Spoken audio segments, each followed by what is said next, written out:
partie de cette émission, deuxième partie également de notre témoignage. Je rappelle que nous sommes toujours en compagnie de monsieur Paul Hervé Agoubli, voilà.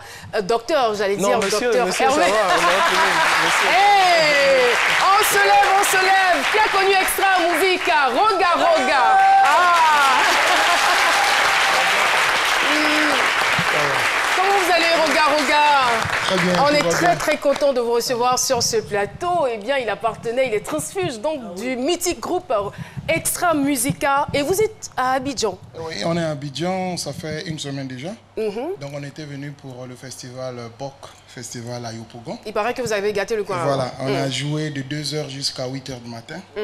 Donc il fallait vraiment donner le meilleur d'Extra Musica. Donc la meilleure des choses, c'est il fallait qu'on puisse faire vraiment échanger avec le public parce que ça fait quand même 3 ans.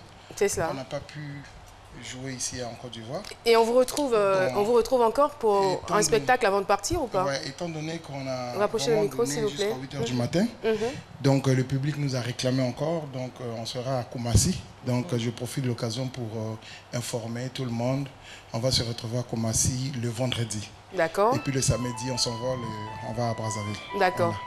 Ah, c'est juste pour vous dire qu'on vous voit à la télé. Vous savez que l'émission est très regardée, alors Roga passe à la télévision et le téléphone de son gars. Mais je ne suis pas venu seul, je suis venu avec Zaparo de Guerre, donc l'animateur, et puis voilà quoi, voilà. Merci en tout cas, merci beaucoup. Public de ce midi. Merci d'être passé. Merci vraiment. Je vous en prie.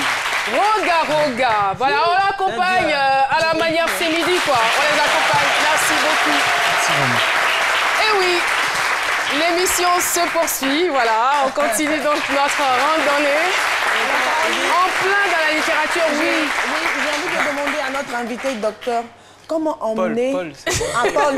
Oui, mais ça m'arrange. Oui, on ne sait jamais. Depuis là, je regarde, je ne vois pas de bague, on ne sait jamais.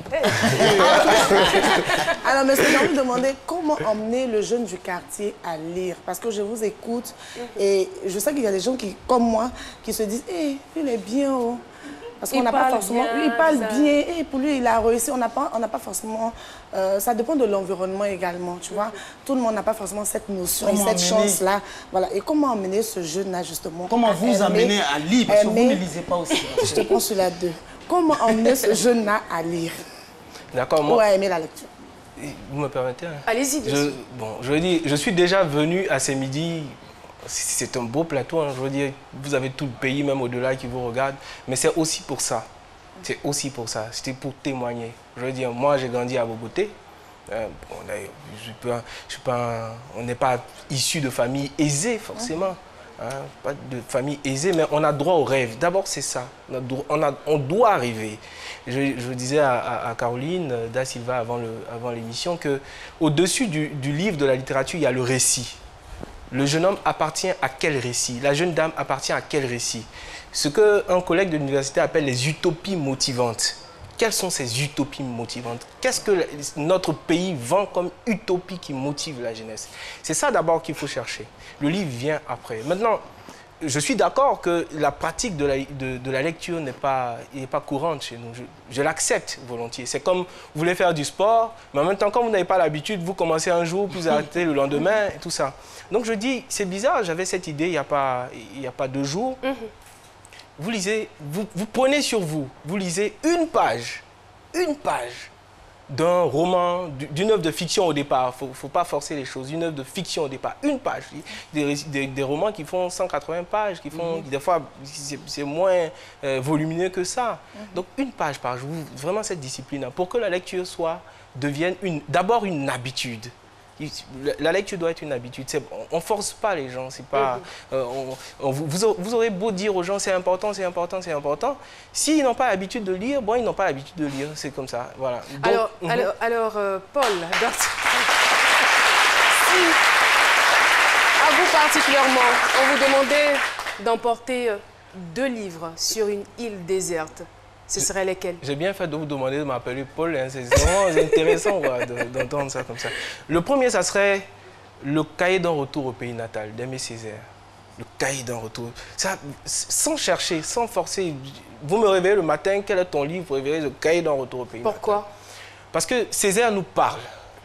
Césaire parle, c'est un testament, ce texte-là.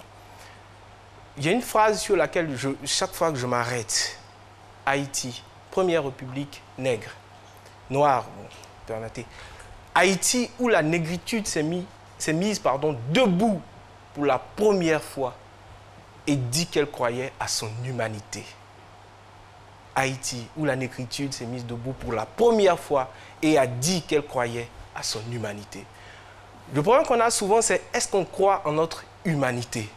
Et tout le texte de Césaire nous dit, croyez en votre humanité. Il dit, et je sais maintenant que toute étoile chute de ciel en terre à notre commandement sans limite. C'est-à-dire que quel que soit l'obstacle, vous avez à décider, à déclarer, cet obstacle-là doit chuter. Et l'obstacle chute parce que vous êtes un homme.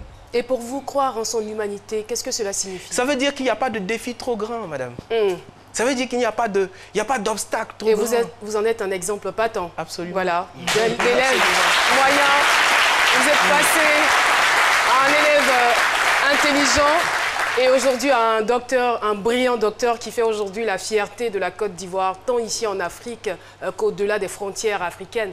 Et voilà, notre sage est avec nous, le sage Sissoko. Bonjour. C'est avec beaucoup d'intérêt que vous nous avez suivis. Hein. Alors, on vous retrouve tout de suite.